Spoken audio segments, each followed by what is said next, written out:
Hi beautiful people! So today I'm not going to be talking about why singleness sucks or why, I'm forever alone or all that kind of stuff.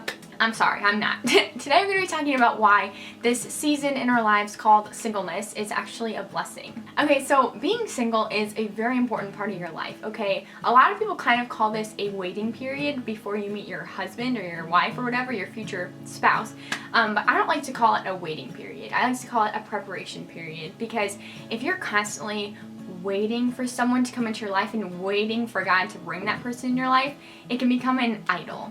The reason I say that is because if you're constantly waiting for that person to come into your life and you're just thinking, am I going to meet them today? Am I going to meet them tomorrow? When am I going to meet them? God, when is this person going to come into my life? It can become this worrisome, thing that you can't get your mind off of all the time. Okay, there's this great quote out there that I don't know who said it, and I apologize, but it's, are you who the person you're looking for is looking for? Okay, I'm going to say it one more time.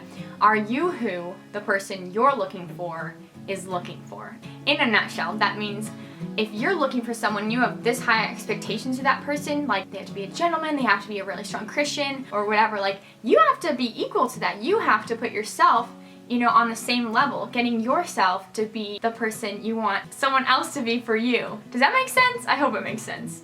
Okay, so what to do during this time? If you're preparing yourself for that person, what do you do? Okay, it starts with becoming more like Christ. So growing closer to Christ and making yourself become more like Jesus every single day. Reading books about godly relationships and reading books about becoming more like Christ is a big step in this direction. And with that, reading the Bible is so important, because how else are you going to get to know God and become more like Him without reading the Bible, right? Okay, the Bible is the key to life, and the Bible is the key to not only just becoming more like Christ so you can have this godly relationship later, but just in general in your life, the Bible is the most important book that you can ever read.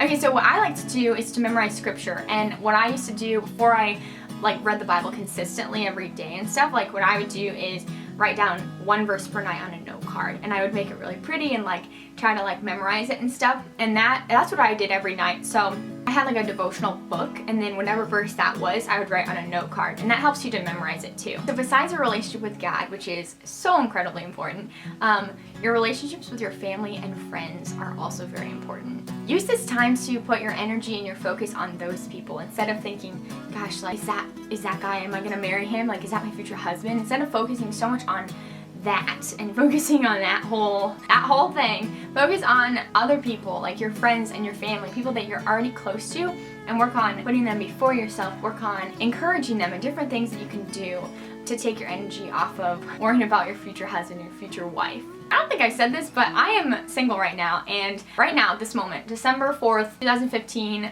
I am Becca, the ginger, I am single, okay? And what I've been doing in my life is I've been focusing on 5 of my friends. They don't even know this, but I've been focusing on them and how I can encourage them, how I can do random acts of kindness for them, and just little things, praying for them, that's a big one, and all that kind of stuff, and using that, what I would normally do to the person I'm dating, that energy that I would put into that one person, I'm spreading it out to 5 people and doing it for them instead. So that's just something you can think about. That's what I'm doing right now. I know at night, sometimes it can be really easy to feel that loneliness gap that I kind of talked about over the summer. It hits you sometimes, and I totally get that. I've felt that before. Take that time to encourage other people and to think about what you can do for others instead of kind of focusing on how lonely you are and stuff, which I understand, it's totally healthy to have feelings and to feel lonely, but if you're constantly feeling that way at night, use that time to think about how you can do things for other people. I can't remember if I already said this, but I'm gonna say it now. Pray for your future spouse. They are out there somewhere in the world, and I don't know where they are. I don't know if I've met my future spouse. I don't know if you've met yours. Only God knows that. But God's timing is perfect, and He's gonna bring that person into your life when the time is right. So right now, take that time to pray for them. Take that time to think okay, this person might be struggling with something. I don't know them. Pray for them anyways, because God hears and God answers prayer. So remember that God is what we need to be focusing on. I know that it can be really, really easy to just want that person to come into your life, but God's timing is so perfect, and He's gonna bring him or her into your life when the time is right. God is faithful, and God knows what's best for you. Okay, so here's a scripture that I hope encourages you today. It's from Psalms 27:14.